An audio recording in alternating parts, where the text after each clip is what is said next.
Like, that bloody idiot Malloy should have been like, actually, that's not a bad point. You know, okay, Larkin, I'll tell you what. Let's put everything beside. I don't care that you're a bit hippie-ish. You're not really. You know, he isn't. Just because he wears a white suit doesn't make him a hippie. You know, I'd be like, you know what? Let's put that to the side.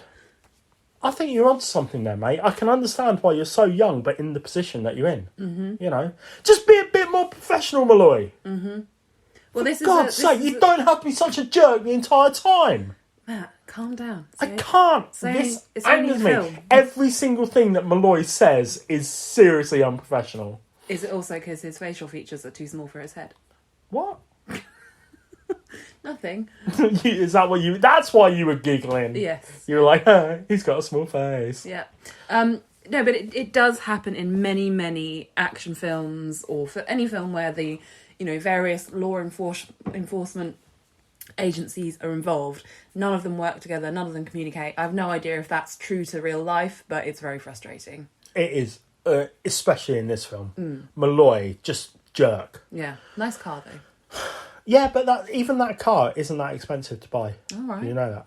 No, I don't So, at the time of the film, it was like 30 grand and that was it. It's more than I've got. Well, yeah, but it's still not that expensive for a car, Sure. Why was Poe so careless and confrontational at times? Surely you're on a plane, you're a free man, there's all these baddies around you, you're going to try and pick fights with people. No, mate, no, stick back, take care of your diabetic friend. Mm-hmm. Don't be like, don't you touch my bunny. That's not a euphemism. Just, calm the heck down. Yeah. Cameron Poe. Good advice. And while we're at it, how did Baby O, the friend, the diabetic friend, how did he survive? Number one, he's diabetic and he hasn't had an insulin shot, which has put him into shock. Yeah? Then he's involved in a gunshot. Not involved in a gunshot. He's shot. Yeah, but he's had his insulin by then. Yeah, okay, he's had his insulin. And then he's shot. But it still takes a little while for that insulin to take into effect. Mm-hmm. Then he gets shot. Yeah. In the gut. Yeah. Yeah? Yeah. Then he survives a bloody plane crash. Yeah. Jesus! This guy should be going out and buying lottery tickets when he gets released, because he's not free man either. It just makes sense. And right, and also sorry, there's 10 of these. Right, also, surely the pilot should have a lock on the door. Yeah. Yep. So he gets in, they open it, and the Cyrus the virus kills the co-pilot. Yeah. And then it's the last thing you'll see will be the wings of the flies buzzing around your rotting corpse or something like that. Yep. Then he goes back out and he's like, listen up, cons, let's do this. If I was that pilot, I'd be like, right, I'm just going to shut and lock this door. That's it. Yeah. Doesn't matter if he's got a gun, he's not going to shoot through it. It's a bloody plane door. And also, why isn't that a uber secured door? Don't know. It's ridiculous. Right. And why are the government agents so bloody stupid? Why are you laughing at this? Elaborate. I mean, right, for a start, they've just not picked the right amount of people for this job. Granted, this is before they knew that it had been taken over. Yeah. They picked one agent to go on there. Yep. Don't really explain why he needs to go on there, really. No, that's a bit weird, isn't it? It's like, we're going to put this undercover agent on board. Mm-hmm. If I was Larkin, I'd be like, why? Yeah, what for? I'm sure it was explained, but I don't remember. No. And it's just it's pointless. If they are trying to get information from one of the cons, wait for the plane to land, or ask them before they get on the plane and just get them put on site. Oi, virus, come here.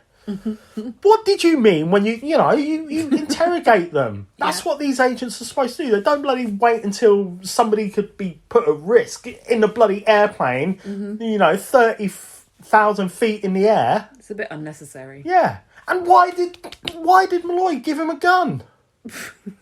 Doesn't need a gun. Plot. This stupid plot. And finally, why is this film so bloody awesome?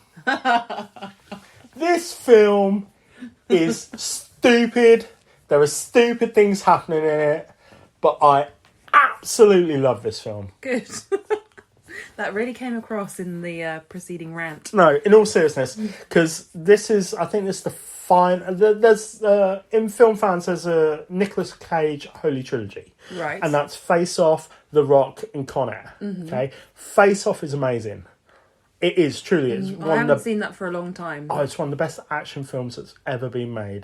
The Rock has Sean Connery. The original idea of The Rock was supposed to be it was James Bond. And that's why they got Sean Connery, but they had to drop that plot. Right. But yes, that was the initial idea. You know, old James Bond and Nick Cage. You know, and then Con Air, which is essentially a redneck action film, but it is amazing. It's great. I hate it, but I love it. Yeah, no, it's thoroughly entertaining. It doesn't make a lick of sense, but no.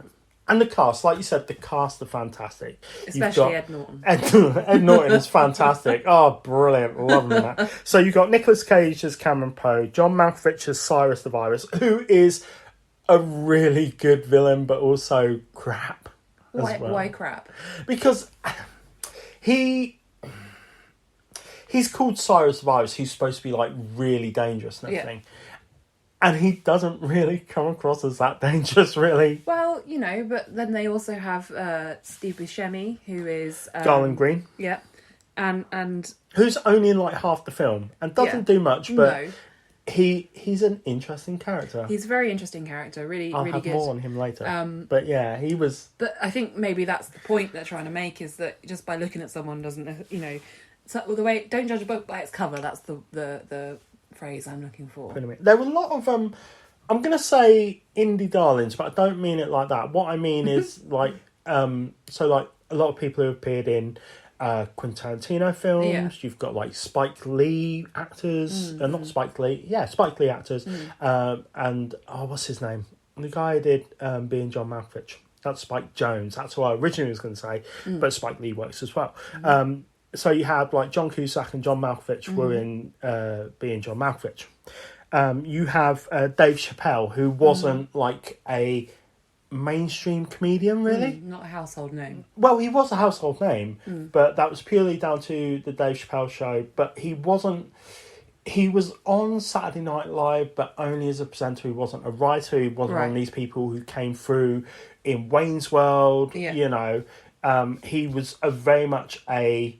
like almost like Bill Hicks was a American comedian who didn't come through the normal way. Dave Chappelle was like an alternative comedian. Sure. You know, I mean, at the times you had like comedians like Bill Cosby. You had like one of the Wayne's brothers. You had like a bunch of like Eddie Murphy.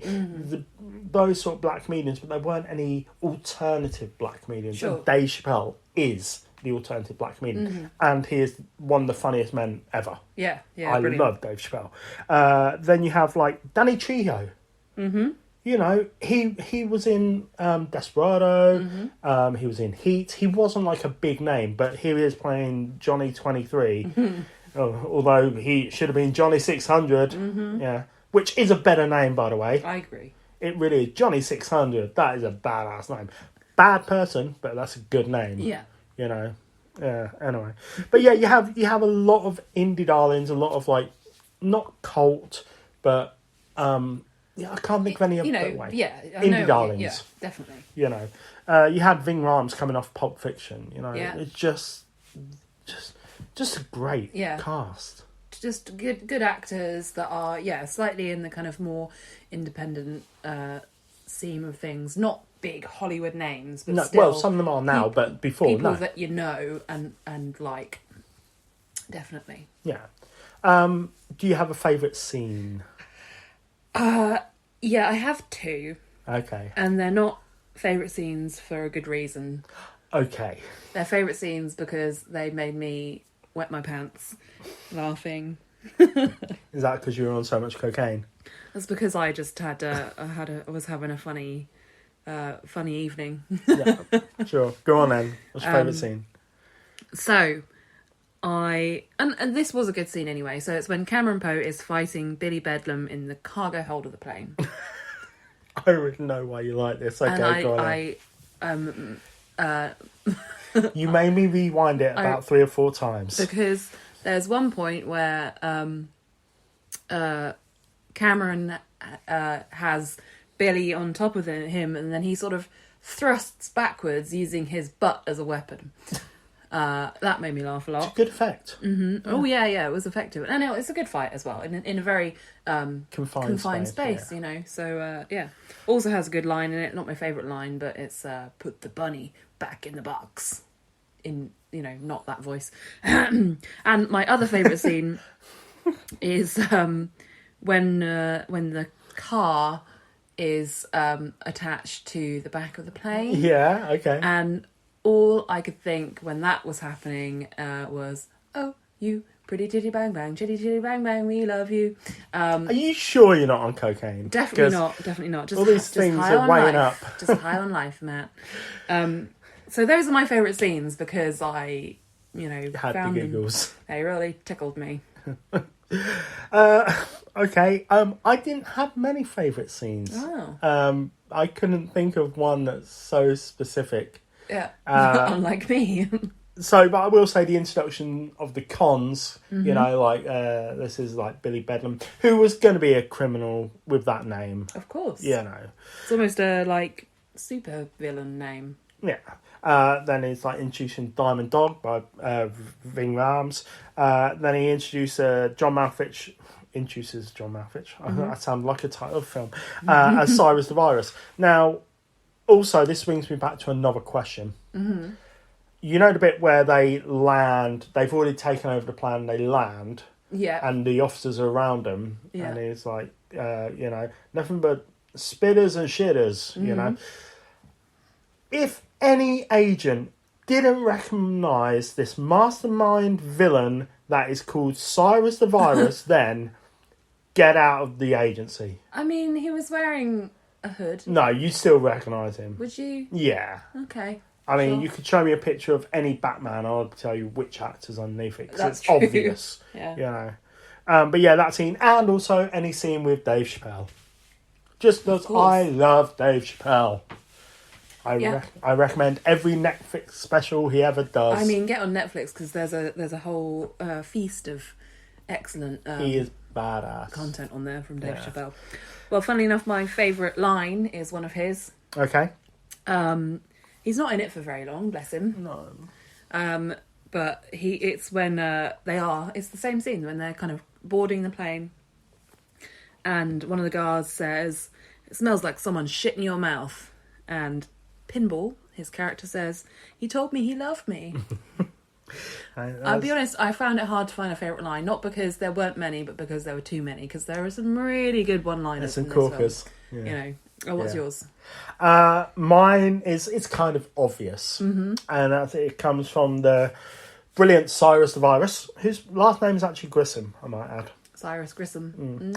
And that's when he first meets Johnny 23 or Johnny 600, if they knew the truth. And he turns around, it's a kind of monologue, and he turns around and says, "I despise rapists. For me, you're somewhere between a cockroach and that white stuff that accumulates at the corner of your mouth when you're really thirsty. But in your case, I'll make an exception." That's so specific, isn't it? Yes, I love it. I do like a lot of Cyrus's lines. Yeah.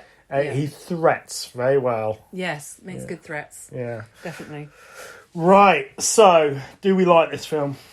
Definitely, yeah. It's one of those films that you can just enjoy and turn your brain off to whenever. It's Good soundtrack as well. good soundtrack. Well, just, we like Sweet Home Alabama. Yeah. Exactly. But it's got some really good performances in it. It's great fun. I really enjoyed it, not just because I was having some kind of manic episode. You were on cocaine. I was not on cocaine. Freya's recommendation, watch this film on cocaine. Can't even afford cocaine. Oh my god. You don't want to do cocaine. I know. You're not into drugs. I know. God, Freya, you've... I don't need no drugs. We've proven Lockdown, that. lockdown has been difficult for you, hasn't Just it? got the lockdown crazies. Right, I recommend this film. I put it up there along with films such as like Fast and Furious. You know, the films that you can just switch your brain off to. That's a high praise indeed.